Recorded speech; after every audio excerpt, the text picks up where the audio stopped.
আসসালামু আলাইকুম। যে যেখান থেকে আমার ভিডিওটি দেখছেন সকলকে আন্তরিক শুভেচ্ছা এবং অভিনন্দন। আমার পেজ থেকে দেখলে আমার পেজটি ফলো করবেন।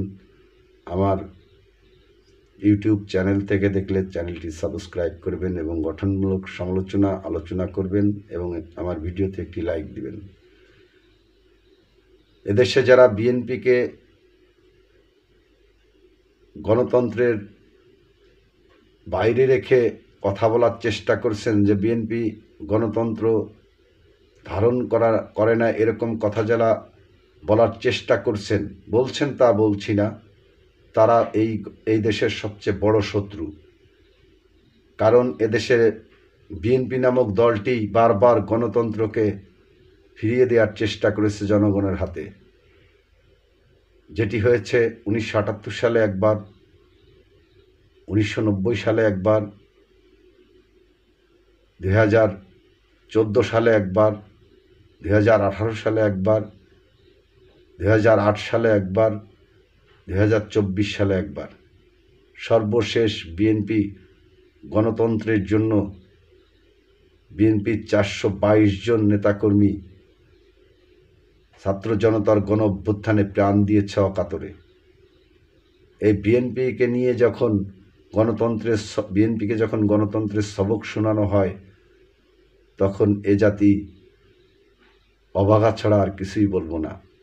যারা বারবার গণতন্ত্রকে অস্বীকার করেছে, যারা দেশ স্বাধীনের দেশের জন্মলগ্নে যারা শত্রুতা করেছে, তারা যখন গণতন্ত্রের বুলি আওড়ায়, তারা যখন দেশপ্রেমিক গণতান্ত্রিক কথা বলে, তখন হাস্যকর ছাড়া আর কিছুই না।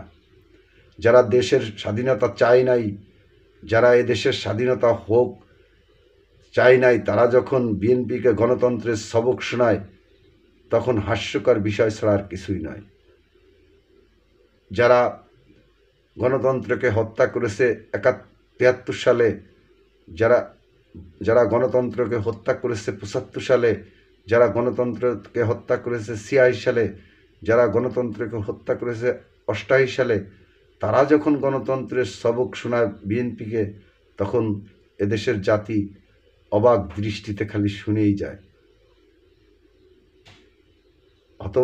অবাগা জাতি যখন ক্রান্তি লগ্নে পড়েছে, এই বিএনপি নামক দলটি তখন খাদের কিনারা থেকে টেনে তুলেছে এই জাতিটিকে। সেটি বারবার বিএনপি 90-এর গণ অভ্যুত্থানে দেখিয়ে দিয়েছে, বিগত 16 বছরে আন্দোলন সংগ্রাম করে দেখিয়ে দিয়েছে। 96 সালে একবার বিএনপি গণতন্ত্রকে উদ্ধার করে নিজেদের গায়ে কালি লেপটন করে গণতন্ত্র পুনরুদ্ধার করেছিল। এ কথা ভুলে গেলে হবে না।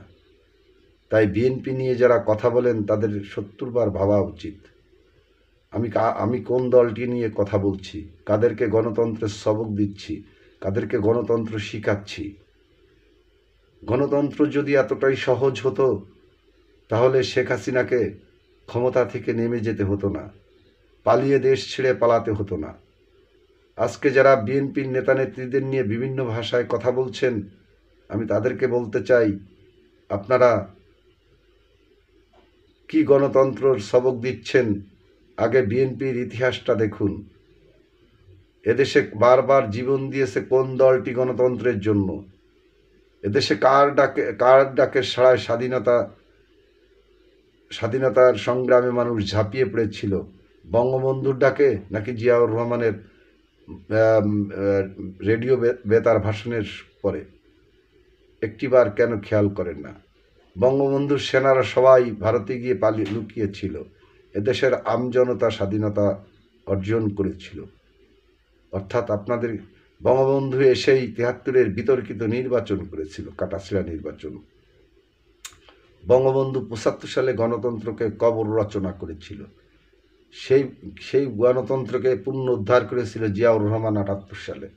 সেই গণতন্ত্রকে খালেদা জিয়া পুনরুদ্ধারের জন্য আন্দোলন সংগ্রাম করে জেল জুলুম নির্যাতনের শিকার হয়েছিলেন। শিশু সন্তানকে কোল থেকে নামিয়ে গণতন্ত্র উদ্ধারের জন্য বেগম খালেদা জিয়া 86 সালে রাজপথে নেমে কারারুদ্ধ হয়েছিলেন। তিনি রাজপথে নেমে 88-86 নির্বাচনকে ভুলণ্ঠিত করে দিয়েছিলেন এরশাদের। তিনি গণতন্ত্রকে 91 সালে গণতন্ত্রকে ফিরিয়ে দেওয়ার জন্য রাজপথে লড়াকু সৈনিকের মতো লৌহ মানবীর মতো যুদ্ধ করেছিলেন। সেই বিএনপিকে যখন গণতন্ত্রের সবক শোনানো হয় তখন অবাক দৃষ্টি ছাড়া আর কিছুই লাগে না। এই একটি মাত্র দল যার শত্রু সবাই, এই একটি মাত্র দল, এই বিএনপির শত্রু সকল অগণতান্ত্রিক মানুষগুলো। যারা গণতন্ত্রকে বিশ্বাস করে তারাই বিএনপিকে বিশ্বাস করে, যারা গণতন্ত্রকে বিশ্বাস করে না, যারা দেশটাকে স্বীকার করে না, তারাই বিএনপির শত্রু, তারাই হচ্ছে বিএনপির গণতন্ত্র নিয়ে কথা বলে। তাই যে যেখান থেকে আমার ভিডিওটি দেখলেন, আমি সত্যি বললাম না মিথ্যে বললাম, ইতিহাসগুলো একটাবার ঘেটে দেখে আমার ভিডিওতে লাইক, কমেন্টস এবং আমার চ্যানেলটি এবং পেজটি সাবস্ক্রাইব করবেন। আল্লাহ হাফেজ।